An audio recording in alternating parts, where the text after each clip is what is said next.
A year after they kicked me out, I stood in front of my parents' house holding the deed with my name on it. They were inside packing boxes, still arguing about who was to blame. But that day wasn't revenge, it was balance. Because just 12 months earlier, they'd charged me $2,000 a month to live in my childhood bedroom, and then raised it to $3,000. They called it teaching me responsibility.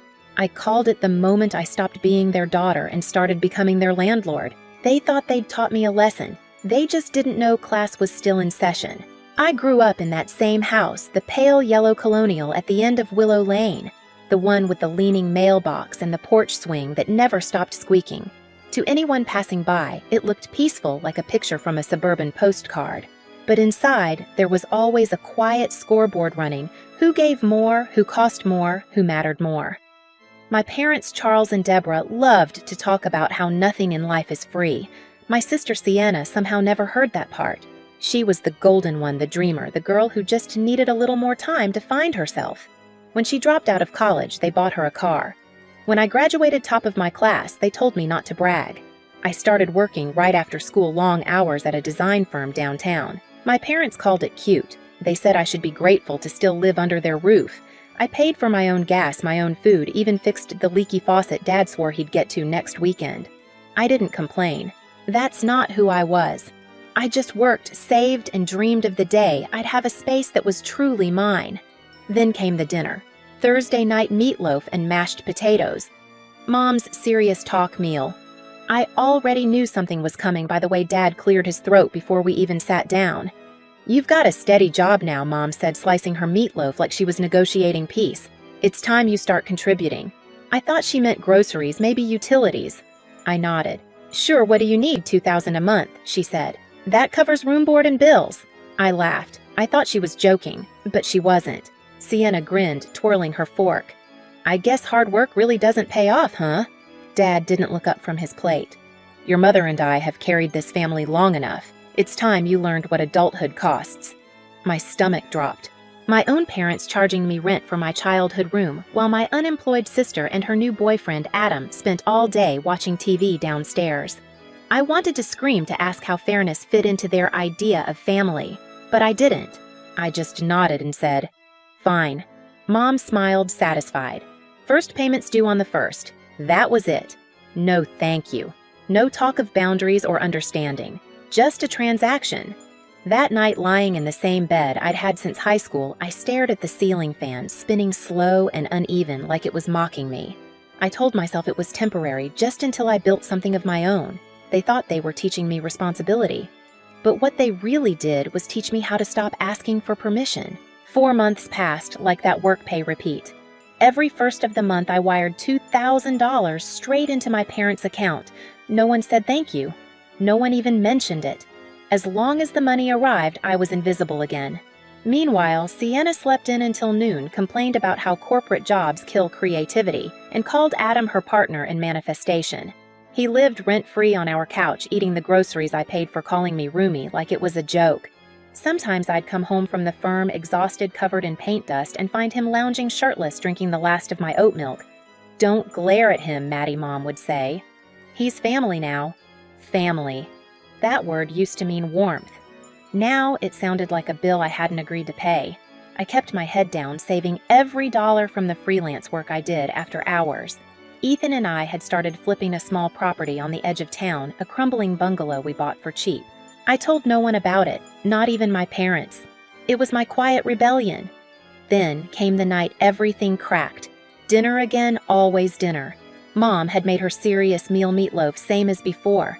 The smell used to mean home. Now it made my chest tighten. Charles cleared his throat. "Utilities have gone up," he said flatly. I looked up, fork halfway to my mouth. "Okay."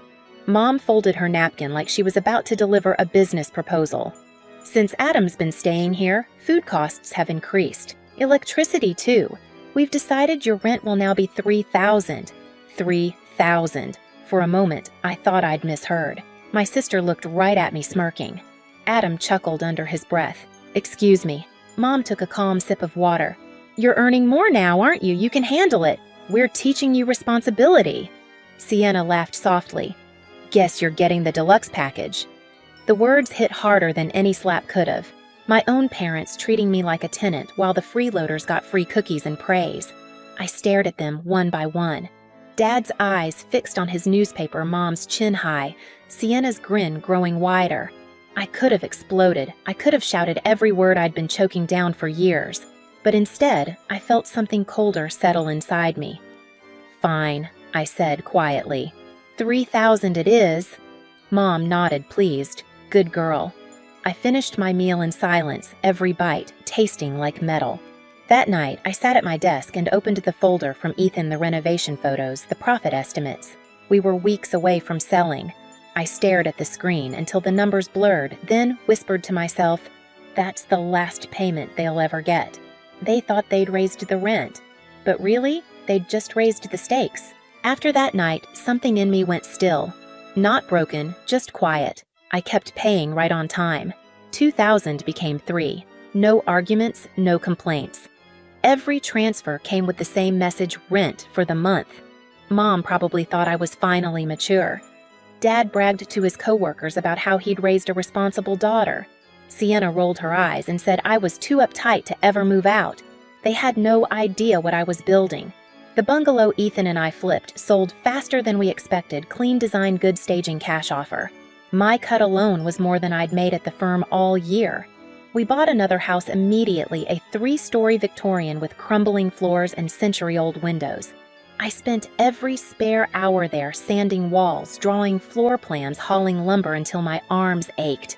Every swing of the hammer felt like reclaiming a piece of myself. Back home, nothing changed. Adam still sprawled on the couch shouting at his video games. Mom kept texting reminders about next month's payment. Sienna complained about not finding a job that aligned with her energy. One night I came home to find Mom's note on my door. "Don't forget the 1st is tomorrow." She'd drawn a smiley face at the end. I sat on my bed staring at that yellow sticky note until the edges blurred.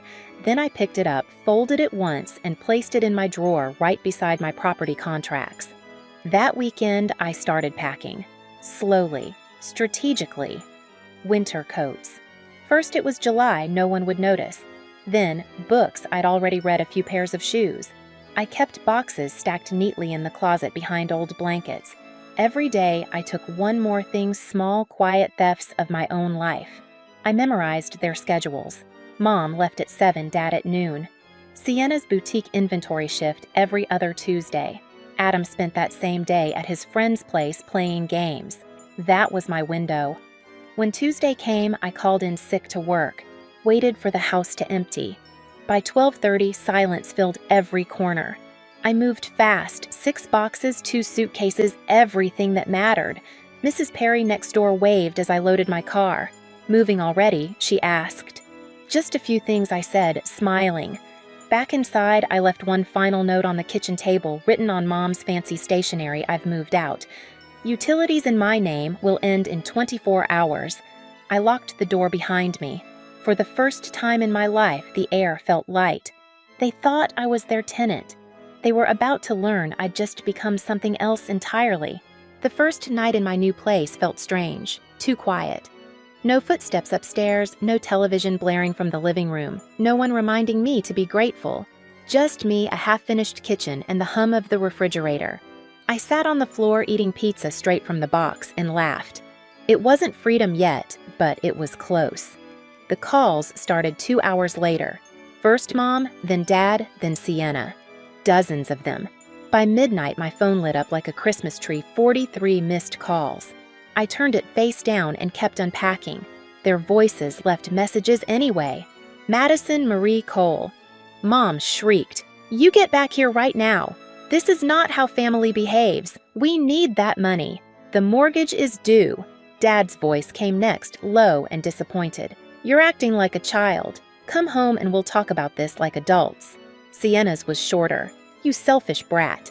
I didn't respond. I blocked their numbers, powered off my phone, and went to bed. By morning, Aunt Grace called from a number I didn't recognize. "Your parents are saying you ran away?" she said softly. "What happened?" "They raised my rent to 3,000, I said. "I left." Silence, then a sharp inhale. 3,000. "For your own room?" "Yep," Grace sighed. "Honey, I can't say I blame you. For the next few weeks, I kept my head down. Ethan and I focused on the Victorian. The place was huge, beautiful in a haunted kind of way. High ceilings, cracked molding sun streaming through broken glass. Every nail I hammered, every coat of paint I rolled on felt like a wall going up between me and the past. By the time we sold it 8 months later, I wasn't just free, I was secure. The profit let us open our own company, MC Designs and Restorations. Ethan laughed when I told him what the initials really stood for. Madison's comeback, I said. Business took off fast, word spread. Within a year, we had 3 employees and a small office downtown. I never told my family. I didn't need to. Then, almost exactly 12 months after I'd walked out, Aunt Grace called again. "Your parents are in trouble," she said. "They're behind on the mortgage. They asked me for a $20,000 loan." I leaned back in my chair. "Did you give it to them?" "Of course not," she said. "But Madison, they might lose the house." I looked at the framed floor plan on my wall, the first blueprint I'd ever drawn labeled home. "Then they lose it," I said quietly. "Actions have consequences." A month later, I got an email from Ethan's realtor friend, Derek List, of upcoming foreclosures. I almost deleted it, but something made me scroll. There it was, 84 Willow Lane, my parents' house. I stared at the address for a full minute before calling Derek. "That colonial on Willow," I said. "Is it confirmed?" "Yeah. Bank's taking offers next week." "Why make one?" "Cash." He whistled. "You sure completely?" 3 weeks later, it was done. The paperwork arrived on a Thursday morning, neat stack of forms, a shiny new deed with my name printed clean across the top, the same name Mom used to write on grocery lists and utility envelopes. Now, it sat above a property title. I didn't feel giddy. I didn't even smile. I just stared at it, feeling something settle like gravity, finally deciding where it belonged. I waited until the 29th day of their eviction notice before going back. It was a gray afternoon, the kind that smells like rain and old pavement.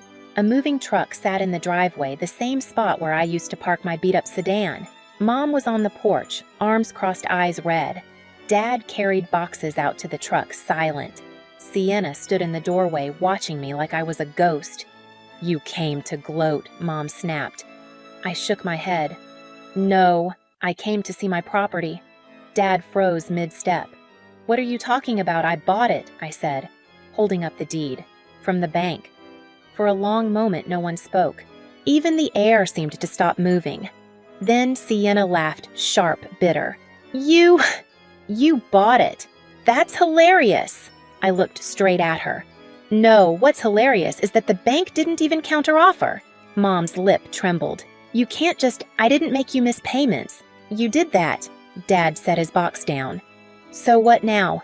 You want to see us on the street? That's what this is about." "No," I said evenly. "I'm here to offer you a lease." Their eyes widened as I unfolded the papers. $2,500 a month, plus utilities. Same rate you charged me. Mom's face went pale. "That's cruel," I shrugged.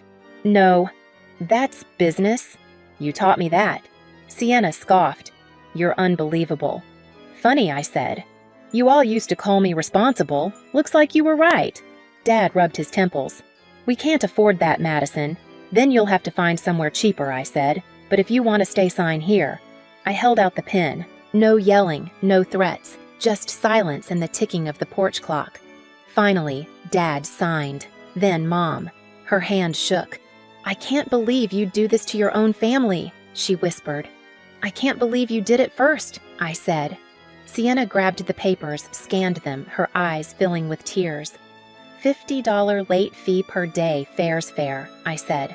When they were done, I tucked the lease into my folder. "The keys stay with me," I added. "If you're late 3 months in a row, you're out." Mom started crying again.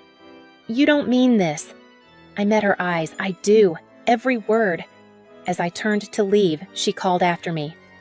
"Madison, what about the internet? The bills?" I looked back once. "Those are the tenant's responsibilities."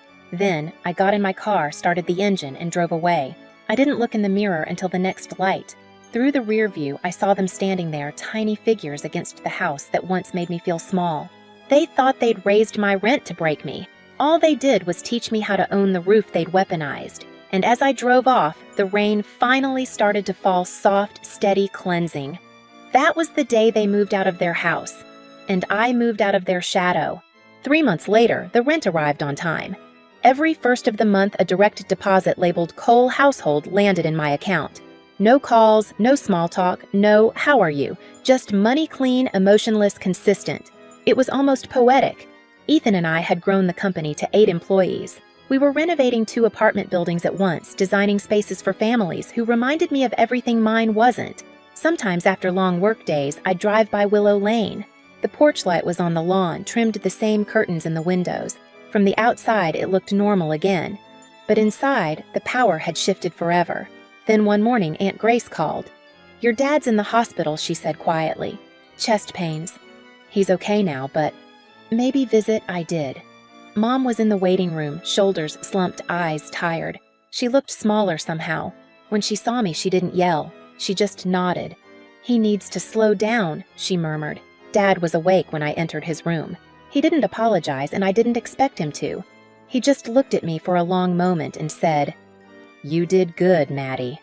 For the first time, I believed him. When I left the hospital, I realized something: I wasn't angry anymore. The lesson had already been learned by all of us. They'd taught me what money could buy.